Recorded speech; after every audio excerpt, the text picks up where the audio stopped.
Hola, ¿cómo están? Soy el pastor Sergio Well compartiendo con ustedes un devocional que se llama Mas buscad primeramente el reino de Dios. El tema del día de hoy es el riesgo de salirse de la cobertura del reino de Dios. En primer lugar podemos ver a David en 2 de Samuel capítulo 1, versículo del 1 al 5, cómo salió de la cobertura de Dios.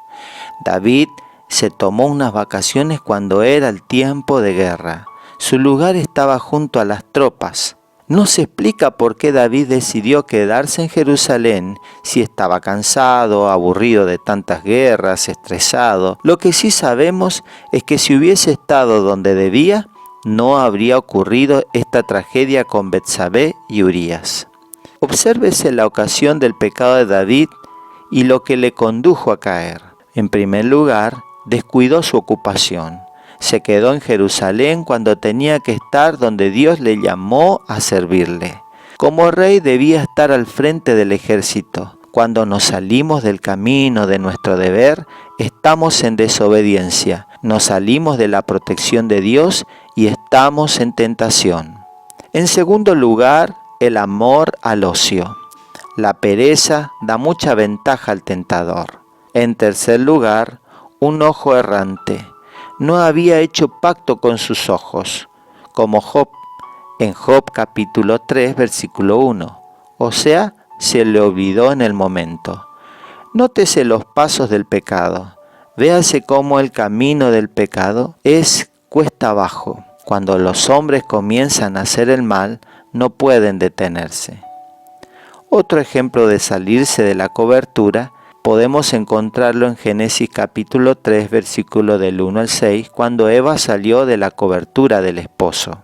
La mujer fue el objeto del ataque de Satanás, debido al conocimiento que tenía de la fragilidad de ella y por haber estado solo un corto tiempo en el mundo y por su limitada experiencia de las tribus animales y sobre todo estando ella sola, no protegida por la presencia y los consejos de su esposo.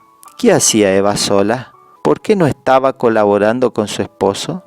Eva se permitió un tiempo de ocio, alejándose demasiado de la cobertura y protección de su esposo. Satanás aprovechó esa oportunidad para hablar con ella y sembrar duda acerca de Dios en el corazón de la mujer. No le prestes el oído a los mentirosos, chismosos. Ellos solo te sembrarán duda en tu corazón acerca de otras personas.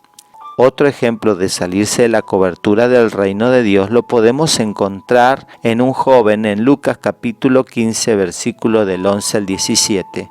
Este joven salió de la cobertura de la familia. No muchos días después, el joven de la parábola, embriagado con sus recursos nuevos, e impaciente para usarlos a su capricho, fue a una provincia apartada, fuera del alcance de toda intervención desde su hogar.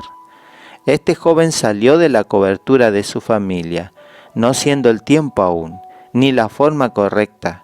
Fue en decadencia espiritual, moral y social.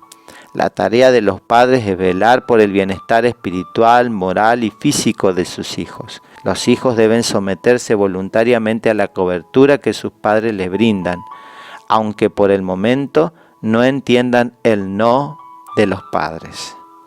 Otro ejemplo podemos ver en Hebreos capítulo 10, versículo 25, en el riesgo que hay de salir de la cobertura de la iglesia. La iglesia es el cuerpo de Cristo. Sobre ella Dios derramó su bendición y provee protección. Lo podemos leer en el Salmo 133. Las personas que no se integran a una iglesia local están desconectadas del cuerpo de Cristo y son presa fácil para el diablo. Lejos del consejo de los líderes espirituales y de la cobertura de oración de los hermanos, comienzan a debilitarse espiritualmente. En Hechos capítulo 2, verso 42 dice: y perseveraban en la doctrina de los apóstoles, en la comunión unos con otros, y en el partimiento del pan, y en las oraciones. Luego en Hebreos capítulo 10, versículo 25 podemos leer: no dejando de congregarnos como algunos tienen por costumbre, sino exhortándonos, y tanto más cuanto veis que aquel día se acerca. Como ya hemos visto, salirse de la cobertura espiritual es muy peligroso. No estemos ociosos, no le demos lugar al diablo, ni un poquito. Declara en esta hora: habito bajo el abrigo del Altísimo y moro bajo la sombra del Omnipotente. Que Dios te bendiga.